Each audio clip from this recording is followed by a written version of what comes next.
Welcome to Brett's Corner. We have Dr. Braunstein back, and we're going to talk about another subject that affects all of us as well, and it's called obsessive compulsive behavior, right? That's right. And working out is one of them. I cannot miss the gym. I'm obsessed. My son tells me that you're obsessed. I said, I've been doing this since I was 16. Why wouldn't I be? It's opened all my doors. It's kept me healthy. It's got me over a hump of some medical problems. And it's good for me, so I'm obsessed with it. I'm not obsessed with bad things. This is a good thing. But right. So there, it's like anything. Too much of anything is unhealthy. Right. OCD or obsessive compulsive disorder is really a genetic disorder that if you had it, you would know it. It's a kind of a secret thing. People don't tell you that they have obsessive compulsive disorder very often. No. They can often get through life, manage to hide it somewhat from their friends, family, co-workers, and when they're alone, they may display and exhibit all these features of OCD. Mm-hmm. It often starts in childhood or teenage years with intrusive thoughts that are not psychotic, not voices, not odd, but they're very odd thoughts. But the person has them knows they're odd. They're what they call ego dystonic. They don't feel right. They feel bad. They're not ego syntonic. They don't feel good. So someone with psychosis, someone who's psychotic, say schizophrenia, they may have intrusive thoughts that are bizarre or hear things that are bizarre like voices, but it may or may not feel good. It always feels bad with OCD, and the person always knows reality from fantasy. There's not a false sense of what's real. It's just that they have this compelling urge now to act in some way or undo the intrusive obsessive thought. And probably there's a dysregulation of inhibitory fibers in the brain that prevent these things. There's all kinds of theories as to why they happen. But the secrecy around it, people feel ashamed. Right. If they get caught and they're in the middle of that, something like that, yeah. And we all have obsessive thoughts, once in a while. That whole saying, you always hear the saying, if you step on a crack on the sidewalk, you break your mother's back. Step on a crack, break your mother's back. Yeah. Or someone might think, if I don't get a strike on the next time I bowl, my best friend's going to get sick and die.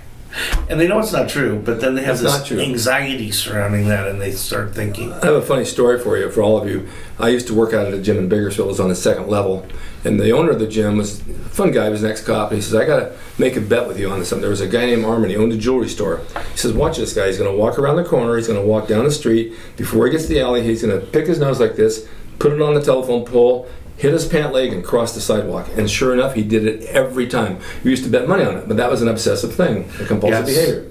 And I didn't know what it was then, but every day he'd walk, he'd do the same little thing. I don't know if it was a superstition, but he did it every time. You could bet money on it. Right. Or someone might have a positive trait where their house has to be immaculately clean. Mm-hmm. And it's not just upsetting if it's not immaculate. It ruins their life. It takes, in other words, if you walk in your room and it's clean, it feels good. If their room is not perfectly clean, they can't do anything else. They cannot function.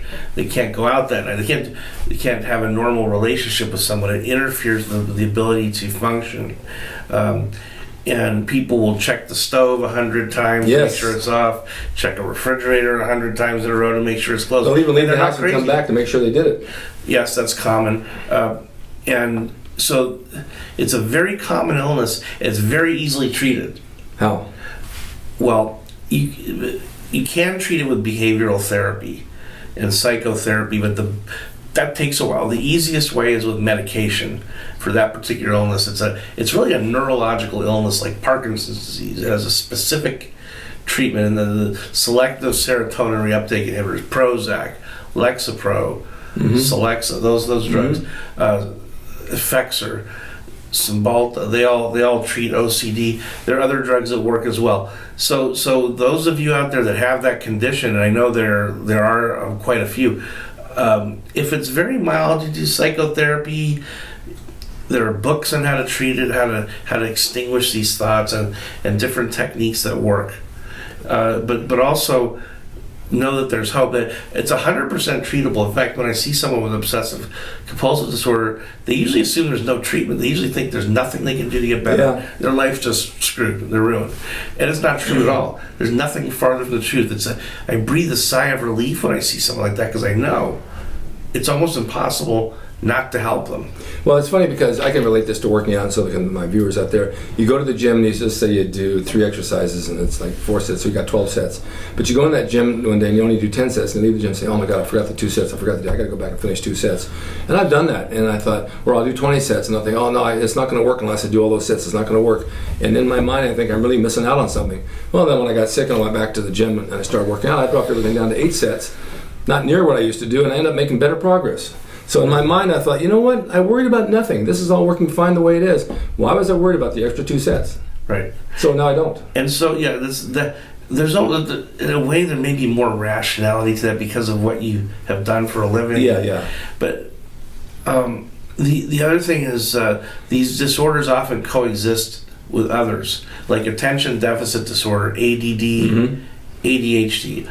Often OCD coexists with that. They're 2 separate illnesses treated differently. Depression coexists with OCD. Bipolar depression, bipolar disorder can coexist with OCD. Very common. Unless you ask about it, people usually won't tell you they have it. Yeah, I see it in people. I don't say anything to them, but I can see certain behavioral patterns in people. I have a friend that's an actor. He's a big guy, biker type. And I haven't seen him in a while, but he wouldn't leave the house in the morning for an audition. It took him 3 hours to get out. He had to do this, read the paper, do this, check the door, check the stove, do this, go back, check this again, check that again. By the time he got out, he was an hour late for the audition. Every morning it was the same process. Right. Could not leave the house unless he did the process. That's right. Howard Hughes, another person. Yeah. Phobic, germ phobic to a path, to a psychotic degree. I mean, beyond even the normal realm of OCD. Right. To a psychotic degree. Children can get it too. 5-year-olds, 4-year-olds. They're treated. Oh my God, Dracula's treated here. differently. Dracula. Is that Dracula? I love that ringtone. I'm the kind of that way with the vitamins. You know, we were talking about vitamins, and I have a regimen of maybe 20 different pills I take in the morning. And I left the house one day and I thought, I think I forgot one. I think it was my magnesium. Sure enough, it was. So I took it at lunch. But, you know, I knew, you know, when you do something and you don't do something, that there's one thing you missed.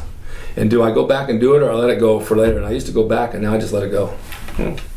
Because it's like not worth it to put myself through that. That's right. Psychotherapy always helps.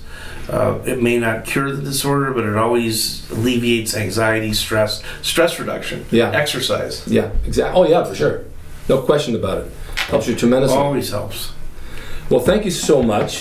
Thank you. I love this kind of stuff. This is interesting stuff, rather than just doing sets and reps. Yeah. But I would definitely recommend anybody to see you that wants to see a good doctor. Dr. Braunstein. He's right here on Van Nuys Boulevard. I'll put his address up. He's one of the last of the heroes in my life as far as doctors go, and he's always available to help you and does a good job and make sure that you're on the road to success or health, whatever it is you might need. Thank you. And you know I mean that. I appreciate it. Thanks, so guys, for watching Rick's Corner, and we'll see you next time.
It's rickdrasin.com. He is the equalizer, baby. See you next time.